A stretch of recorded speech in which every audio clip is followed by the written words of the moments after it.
Hi friends, అందరికీ నమస్కారం. Friends, వీడియోలో తెలంగాణ రాష్ట్ర వ్యాప్తంగా ఉన్నటువంటి ప్రజలందరికీ కూడా ఇప్పుడిప్పుడే సంక్రాంతి కానుకను మన యొక్క రాష్ట్ర ముఖ్యమంత్రి రేవంత్ రెడ్డి గారు అయితే ప్రకటించారండి.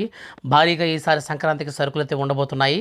అలాగే మనకు దీంతో పాటుగా రేషన్ కార్డు ఉన్నటువంటి వారందరికీ కూడా మరో శుభవార్త అయితే వచ్చింది. వీడియోలోకి వెళ్ళి పూర్తి వివరాలు అయితే తెలుసుకుందాం. వీడియో కనుక నచ్చితే లైక్ చేయండి. అలాగే మీరు ఇంతవరకు మన ఛానల్ని సబ్స్క్రైబ్ చేసుకోకుండా చూస్తున్నట్లయితే దయచేసి సబ్స్క్రైబ్ చేసుకొని సపోర్ట్ చేయండి. ఇక లేట్ చేయకుండా టాపిక్ని స్టార్ట్ చేద్దాం. ఫ్రెండ్స్, మన యొక్క రాష్ట్ర వ్యాప్తంగా ఉన్నటువంటి ఈ యొక్క రేషన్ కార్డుదారులందరికీ కూడా సంక్రాంతి కానుకనైతే మన యొక్క రాష్ట్ర ప్రభుత్వం సిద్ధం చేస్తుందండి. రీసెంట్లీ మనకు క్రిస్మస్ కానుకలనైతే కొంత మనకు గిఫ్ట్ ప్యాకింగ్ అయితే ఇచ్చారనమాట.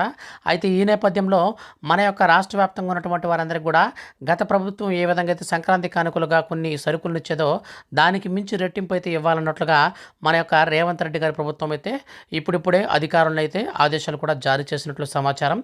దీని ప్రకారం మనం చూసుకున్నట్లయితే ఈసారి బియ్యం, కందిపప్పు, శనగపప్పు, అలాగే నెయ్యి, బెల్లం, వీటితో పాటుగా పంచదార, ఇట్లాగా మొత్తం మీద మనకు ఒక 9 రకాల సరుకులతో పాటుగా మనకు నూనె కూడా ఇచ్చేటువంటి అవకాశం అయితే ఉంటుందన్నమాట.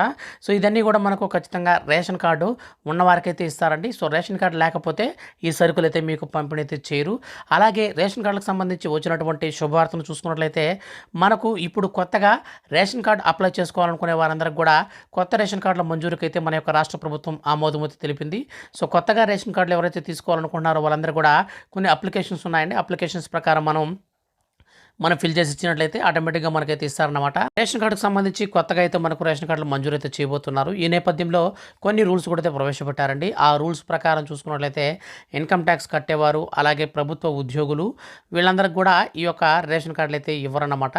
సో ఇవి కాకుండా మీకు 4-వీలర్ కారు ఉన్నా సరే మీకు రేషన్ కార్డు అయితే ఇవ్వరండి. సో ఇవి కాకుండా మనకు ఏవైతే మీరు ఎలిజిబిలిటీ నిరుపేదకు సంబంధించినటువంటి కేటగిరీలో మీరు ఉంటారో, ₹1,00,000 ఆదాయం కలిగిన వారే ఉంటారో, సంవత్సర ఆదాయం అనేది, సో మీకందరికి కూడా రేషన్ కార్డు అయితే వస్తాయి. ఇక ఎటువంటి ప్రాబ్లం అయితే లేదన్నమాట. సో ఇదండి మనకు మొత్తం మీద సంక్రాంతికి కానుకగా మనకు ఈ యొక్క సరుకులు అయితే పంపిణీ చేయబోతున్నారు. కొత్త రేషన్ కార్డులు కూడా అయితే మంజూరు అయితే చేయబోతున్నారు. ఫ్రెండ్స్, ఈ యొక్క వీడియో కనుక నచ్చితే లైక్ చేయండి.